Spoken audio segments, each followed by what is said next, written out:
ধান ক্ষেতের আইল ধরে হেঁটে যাচ্ছে এক কিশোরী, তার কোলে ছোট্ট একটি গন্ধককুল, আর ঠিক পেছন পেছন হেঁটে আসছে একটি সজারু। তবে দৃশ্যটি কোনো সিনেমার নয়, বাস্তবের। আর ঠিক সেই কারণেই এই মুহূর্তটি ছড়িয়ে পড়েছে সামাজিক যোগাযোগ মাধ্যমে।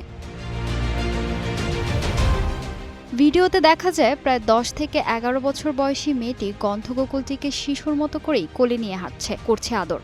অন্যদিকে সজারুটিও ধীর পায়ে তাকে অনুসরণ করছে। সবুজ ধানক্ষেত, গ্রামের নিরিবিলি পথ আর মানুষ ও প্রাণীর এই শান্ত সহাবস্থানের দৃশ্য অনেকের কাছেই প্রকৃতির এক অনন্য সৌন্দর্যের প্রতীক হয়ে উঠেছে।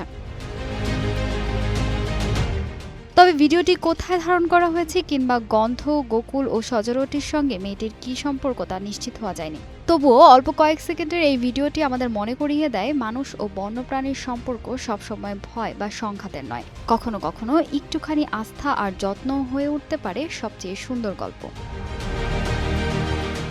ফাহিমা সুরভি, নিউজ ডেস্ক, গ্লোবাল টেলিভিশন।